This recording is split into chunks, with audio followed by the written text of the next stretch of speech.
C'est vrai que je me suis blessée sur un mouvement que je fais pour un saut et ça peut être assez traumatique. Avant de revenir sur la glace, j'ai tenu à travailler avec une psychologue et être sûre que quand je vais revenir sur la glace, je vais pas l'avoir dans un coin de ma tête et me dire « Ah mais je vais me reblesser ou quoi au caisse ». Bonjour, je m'appelle Maë-Bérénice Meïté, j'ai 28 ans et je suis patineuse artistique, membre de l'équipe de France. Je suis championne de France toutes catégories, sextuple championne de France élite, vice-championne du monde universitaire, double olympienne, Sochi 2014 et Pyeongchang 2018. Et avant d'aller au championnat du monde 2021, qui était la qualification pour les Jeux olympiques de 2022, je ressentais une petite douleur dans mon tendon pendant la compétition, sur le deuxième saut.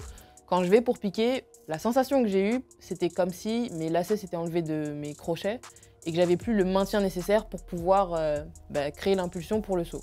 Et j'ai dû déclarer forfait pour ces championnats du monde parce que mon corps en avait décidé autrement. La rééducation s'est faite sans trop d'encombre parce que pour une rupture du tendon d'Achille, j'ai eu le feu vert pour revenir sur la glace en octobre, sachant que je me le suis fait en mars. Donc ça fait à peu près 7 mois. Normalement, c'est 1 an. J'en voulais toujours plus.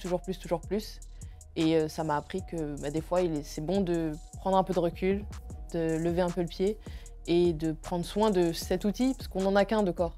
Oui, on est athlète, mais après la vie d'athlète, il y a la vie normale. Et j'aimerais bien pouvoir marcher correctement à 40 ans, ne pas avoir besoin d'avoir de prothèses, etc. Et c'est là où il faut être stratégique dans toute la phase de récupération, dans toute la phase de réathlétisation. Et moi notamment le mental, j'ai beaucoup travaillé dessus parce que c'est vrai que je me suis blessée sur un mouvement que je fais pour un saut, que j'avais l'habitude de faire pendant des années et ça peut être assez traumatique. Et avant de revenir sur la glace, j'ai tenu à travailler avec une psychologue et être sûre que quand je vais revenir sur la glace, je vais pas l'avoir dans un coin de ma tête et me dire « Ah mais je vais me reblesser ou quoi au caisse ». C'est pour ça que c'était important que la récupération se fasse bien, que je sois sûre que mon pied et mon tendon étaient solides. Et après, le travail mental a été essentiel pour que je puisse revenir et enfin voilà, ça y est, la rupture du tendon d'Achille est passée. Là, on ouvre un nouveau chapitre et je veux pas y repenser à chaque fois que je patine. Et maintenant, j'y pense plus. Avec ma blessure, vu que mon outil principal ne marchait pas, il fallait que je trouve des moyens de pouvoir survivre, parce que concrètement, on survit en tant que sportif de haut niveau.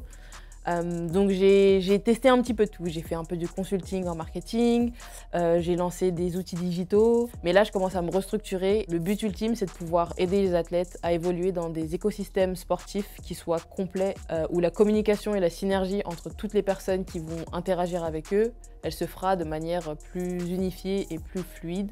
Comment les aider à atteindre la sphère de haute performance et comment les aider à faire une transition un peu plus smooth et un peu plus tranquille vers l'après-carrière. J'ai toujours été assez engagée au niveau associatif. J'ai accompagné notamment l'association Itoju, l'association pour une planète sans frontières, les abeilles solidaires.